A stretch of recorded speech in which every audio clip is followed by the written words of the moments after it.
हर हर महादेव, जय भोलेनाथ। दोस्तों आइए जानते हैं कुछ बहुत ही महत्वपूर्ण बातों के बारे में, बहुत ही महत्वपूर्ण उपायों के बारे में, जानकारियों के बारे में। पूज्य गुरुदेव के श्रीमुख से उन्हीं की कथा के दौरान जब वो बता रहे थे, तो कुछ अंश को मैं यहाँ प्रस्तुत कर रही हूँ।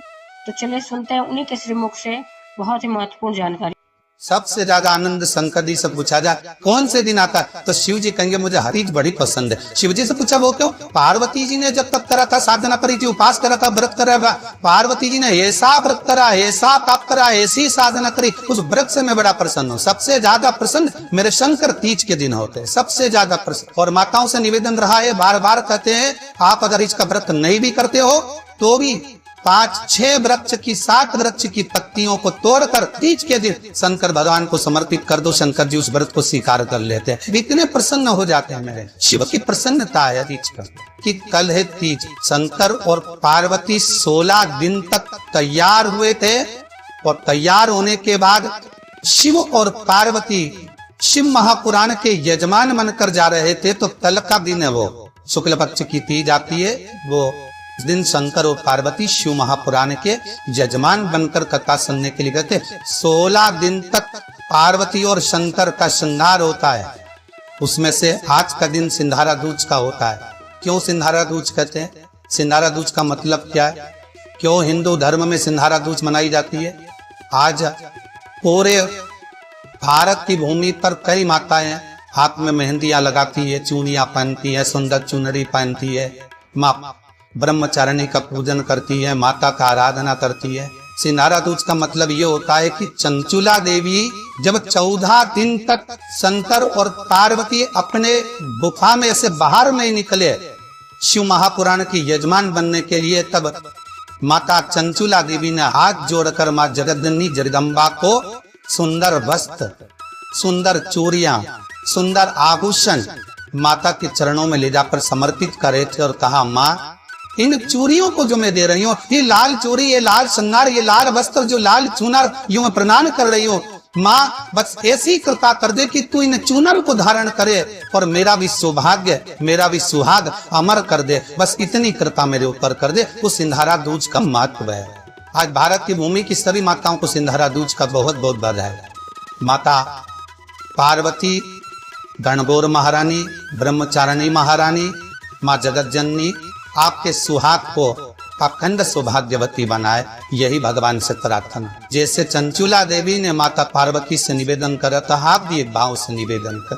अगर ऐसा महसूस होता है कि किसी ने आपकी दुकान पर बंधन कर दिया, आपका व्यापार बंद किया, 4 दिन दुकान अच्छी चल रही है और 4 दिन बंद हो रही है, तो महाराज तो निवेदन करूंगा मैं आपको ऐसा लग रहा है कि आपका व्यापार अब 4 दिन अच्छा चल रहा है, फिर गिर रहा है, फिर चल रहा है, फिर नीचे आ रहे हैं, जब आपको ऐसा लगे या किसी की तबीयत थोड़े दिन अच्छी हो रही है, फिर गिर रहा, फिर अच्छी हो रही है, फिर बेकार हो रही है, फिर अच्छी हो रही है, फिर बेकार हो रही, दवाई खा रहे हो नहीं लग रही, तो आप तो प्रयास कर रहा है थोड़ी सी काली तिल्ली लेना महाराज, उसमें एक गमूल का कांटा लेना, काली तिल गमूल का कांटा, और किसी भी वृक्ष की 5 पत्तियां लेना। मैं उसको लेता अपने दुकान में व्यापार में, ये जिसको औषधि ना लग रही हो, जिसका स्वास्थ्य गड़बड़ हो रहा हमारा, उसका स्पर्श कराकर या 21 बार उस पर से उतार है, और उतार में क्या नाम लेकर है? अवधूतेश्वर महादेव।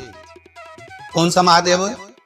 जम के बोल रहे अवधूतेश्वर महादेव। आप शास्त्र कहता है कि अवधूतेश्वर महादेव का जो रूप है वो रोग का निवारण करने के लिए, व्यापार की वृद्धि को आगे बढ़ा रही थी। तो अगर मान लो उधर प्रॉब्लम चल रही है, व्यापार में दिक्कत आ रही है, व्यवसाय में तकलीफ आ रही है, या किसी न किसी रूप में कोई ना कोई कष्ट आपको लग रहा है, तो अवधूतेश्वर महादेव का नाम लेकर काली तिल्ली वृक्ष की पत्ती और एक बमूल का कांटा लेते, और आप दुकान में से उतार लो, चाहे शरीर पर से उतार लो, उसको ले जाकर किसी भी चौराहे पर उसको पटक दीजिए। चोर रास्ते पर नहीं डाल सकते तो बहते हुए पानी में डाल दीजिए, बहता हुआ पानी ना मिले तो पीपल के वृक्ष के नीचे डाल दीजिए। किसी व्यक्ति ने मानो बड़े कोई भूमि पर कब्जा करना, वो नहीं छोड़, तो उसके लिए भी कल का दिन बड़ा महत्वपूर्ण है, उसके लिए भी कल का दिवस बड़ा महत्वपूर्ण। मान लो अगर कोई कब्जा कर लिया हो और वो प्लाट या कोई दुकान, कोई व्यापारिक स्थान नहीं छोड़, तो उसके लिए विकल्प दिन शास्त्र कहता है महाराज जी, शमी पत्र की 5 पत्ती, कितनी पत्तियां लेना है? 5।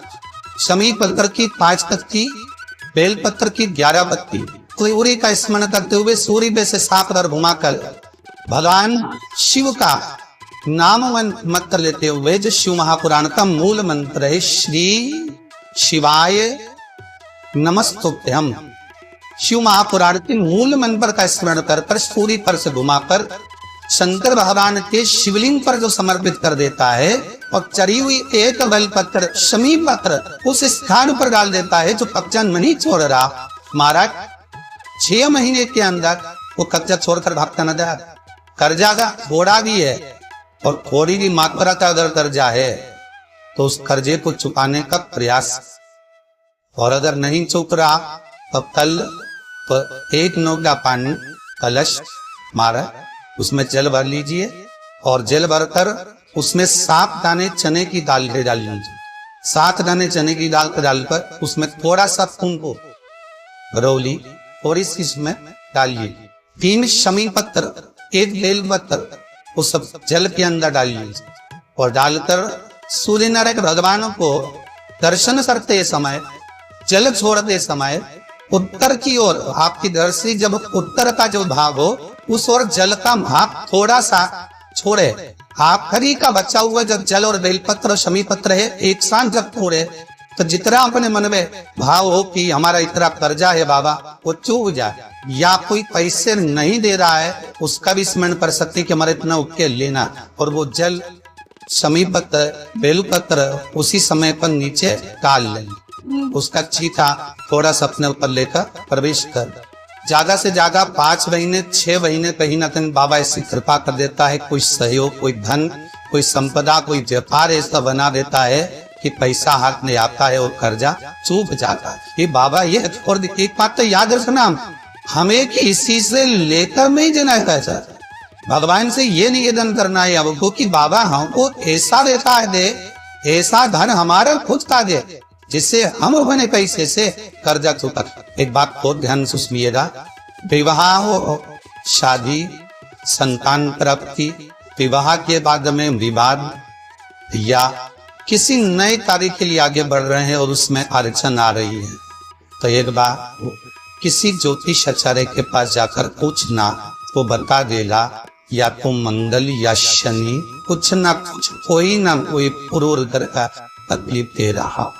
ज्योतिष आचार्य के पास जाएंगे, वो कहे जितने भी ग्रह हैं, चाहे राहु हो, केतु हो, मंगल हो, शनि हो, बुध हो, भूम हो, सूर्य हो, ये सारे जो ग्रह हैं ये शंकर भगवान के शिवलिंग के पास में विराजमान, शिवलिंग के पास में विराजमान।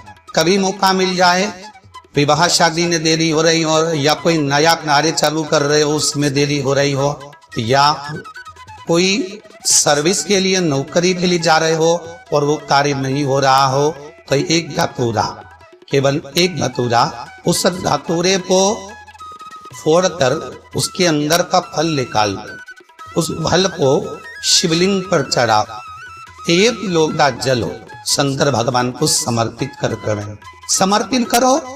उसके बाद में विवाह के लिए अगर समर्पित करे हैं तो विवाह में देरी नहीं होगी, व्यवसाय और व्यापार के लिए अगर नौकरी के लिए समर्पित करे हैं तो उसमें देरी नहीं होगी। श्री शिवाय नमस्तुभ्यम, सब बोलिए एक बार जमकर, श्री शिवाय नमस्तुभ्यम। टेंटिकल जरूर करा, ऐसी और वजह हमारा झूठ तो नहीं बोला, शास्त्रों की बातें हमारे जीवन ने हमें सुख प्रदान करें, इसलिए इस भाव का आनंद करते हुए आज भी दरगाह को विराम देते हैं। तो उम्मीद करते हैं जानकारी आपको अच्छी और उपयोगी लगी होगी। अगर अच्छी और उपयोगी लगी तो एक लाइक छोटा सा अवश्य करिए। आप पहली बार मेरे चैनल पर आए तो मेरे चैनल को सब्सक्राइब करिए, बेल नोटिफिकेशन अवश्य दबाइए जिससे आने वाले वीडियो आपको समय से प्राप्त हो सके। दोस्तों कोई भी प्रश्न या सुझाव कमेंट बॉक्स में लिख सकते हैं। फिर मिलते हैं दोस्तों एक नई जानकारी के साथ नए वीडियो में, तब तक के लिए जय भोलेनाथ, हर हर महादेव, श्री शिवाय नमस्तुभ्यम। धन्यवाद दोस्तों।